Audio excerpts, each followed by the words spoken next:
Donc bonjour, aujourd'hui on fait pas de vidéo sur le dépannage, on est un petit peu hors sujet, je voulais vous montrer l'autre partie de mon travail, parce qu'aujourd'hui j'ai posé un mur d'affichage dynamique. Donc l'affichage dynamique c'est mettre des images et des vidéos en fonction des périodes de la journée on va dire, et que ça soit tout automatisé via un serveur. Donc voilà, je voulais vous partager cet aspect qui est intéressant, parce que dans ma vie de technicien c'est le plus gros projet que je me suis occupé, et je vais vous montrer de quoi il est composé. Et donc c'est un projet qui a démarré en 2013 avec Samsung Pro. Ça a été mon interlocuteur, il s'appelait Loïc. Aujourd'hui, il a une boîte qui s'appelle OnTech, qui est dans le 34. Je vous mettrai les infos en description pour les gens qui veulent faire de l'affichage dynamique. Et ben, sans lui, il est très probable que j'aurais pas été aussi loin dans le projet. Mais on vous présentera la partie qu'on a fait avec Loïc après. Là, j'ai juste vous montré ce que j'ai fait aujourd'hui, qui n'a rien à voir, mais qui est intéressante quand même. Alors regardez, on va attaquer. On est parti là donc d'un meuble qu'on a nous-mêmes transformé. À la base, dedans, il y avait deux, trois petites choses, et dans lequel on a commencé à installer ce qu'on appelle les players. En fait, c'est juste des petits PC dans lequel il y a un système Linux et qui vont interroger un serveur pour savoir ce qu'ils doivent lire en fonction de la journée. Là, en l'occurrence, ils lisent des informations de billetterie. Donc, vous voyez, on a après créé les supports sur mesure. Et après, on passe nos câblages, on découpe, on commence d'installer. Donc tout ça, ça se fait doucement, méticuleusement et sur mesure. Voilà, donc c'est.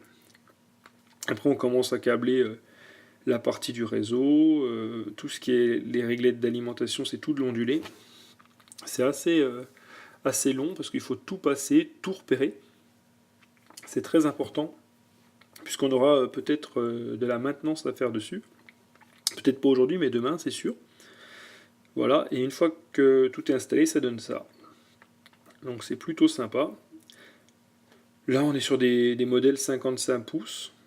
Pas spécialement très haut de gamme, c'est des entrées de gamme. Et voilà, on a le câblage qui est fini, donc tout est repéré de A à Z. Tout est clairement étiqueté, donc normalement, si on a besoin d'y revenir, eh ben, on s'y retrouve très très très bien. Voilà. Donc on voit derrière, on a la place de maintenir si on veut repasser des câbles, tout est aéré, il y a des prises d'air. À la fin d'ailleurs, il y a même une extraction d'air avec un ventilateur qui est en place. Là, on ne le voit pas, il n'est pas monté. Donc là, voilà, c'est la partie où il y a les players. Donc pareil, de l'ondulé, tout est repéré. Et regardez bien, on va monter un petit peu. Et on va voir les players qui sont ici. Maintenant, juste après, on va attaquer la partie Samsung en fait, parce que là c'était la partie billetterie que j'ai fait aujourd'hui. Et là, je voulais vous montrer ce qu'on a fait en 2013 avec Loïc, avec les conseils de Loïc. Donc voilà, par exemple là c'est un mur d'images de 4 écrans qui est piloté donc par un serveur Samsung Magic Info, c'est son nom, Magic Info. Et regardez, on est dans un environnement extrêmement lumineux, et malgré que le moniteur il a 40 000 heures de vol, il tourne toujours impeccable. Là on n'est pas loin des 800 lux au niveau lumière permanente, donc c'est assez énorme. Et on a toujours un écran si beau. Alors après on a des plus petits modèles qui sont répartis dans le magasin, où on passe différentes infos, pareil toute la journée. Également dans les rayons traditionnels. Alors après, les médias, c'est discutable, mais toute la journée, on peut communiquer. Par exemple, là, on explique que la viande, elle est achetée à 50 km d'ici, etc. On en a en poissonnerie. En boulangerie, on va montrer les gens qui fabriquent le pain, qui sont chez nous. Tiens, hop là, les gens qui fabriquent le pain. Donc ça, c'était des vidéos qui ont été tournées chez nous et qu'on diffuse après.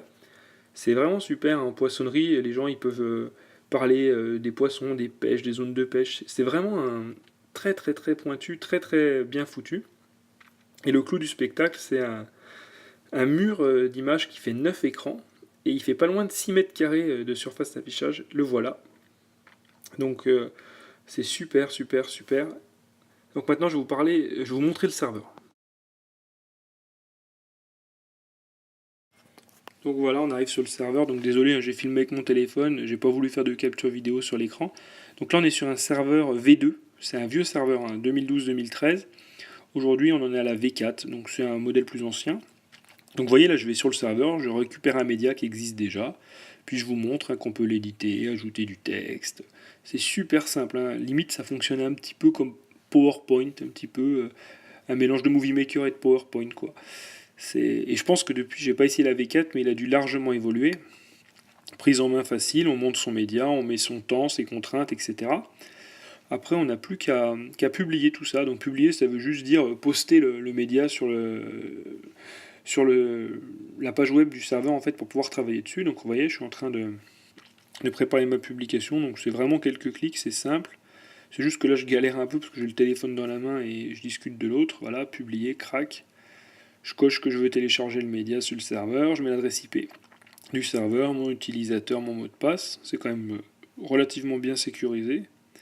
Tac. Sachant qu'on peut l'atteindre à distance. Moi, je suis pas relié sur Internet sur ce matériel-là, mais on peut l'atteindre à distance, par exemple, depuis l'adresse IP publique, en se dirigeant sur un port spécifique. Mais là, je ne le fais pas comme ça. Je préfère être en local, c'est moins risqué. Ensuite, nous voilà sur le serveur, la page web du serveur, en fait. Hein, alors, l'ancienne version reposait sur Java, c'est plus le cas de la nouvelle, qui est beaucoup plus stable apparemment. Mais bon, moi, je suis resté, ça tourne. Donc voilà, on arrive à la page, je m'identifie sur le serveur, parce que j'étais timeout sur la page qui était ouverte derrière. Mais aujourd'hui, je pense qu'on migrera sûrement sur une V4 un jour, mais là, pour l'instant, bon, bah, ça marche bien, c'est stabilisé, c'est tout programmé, j'y touche pas. Donc regardez, on arrive sur l'interface, c'est une page web, hein, c'est super simple. Donc là, on a le contenu. Par exemple, on va voir que je viens de créer le média là, carburant, c'est le premier de la liste. Puis on voit tous les contenus qu'il y a dans la bécane. Après, on peut créer des listes de lecture, c'est-à-dire une succession de vidéos qui s'enchaînent. Donc là, je vous montre comment c'est composé. Tiens, par exemple, à l'ascenseur, la vidéo, elle tourne comme ça. Donc l'ascenseur, c'est ce qu'on a vu tout à l'heure où il y avait beaucoup de lumière. Et après, on peut régler les programmes, c'est-à-dire on peut dire que la liste de lecture ascenseur, elle va être lue sur l'ascenseur de 9h à midi, mais qu'à midi, on veut la liste de lecture sandwich. Voilà. Et c'est vraiment super simple. Vous voyez, on met le nom du contenu. Ensuite, on a la possibilité de faire vraiment, vraiment beaucoup de choses, hein, d'aller ajuster chaque seconde, chaque dixième de seconde. Regardez, hop, on rentre dans le calendrier. Et puis là, on voit que la liste ascenseur, elle est lue. Aujourd'hui, toute la journée, c'est la même liste qui tourne en boucle.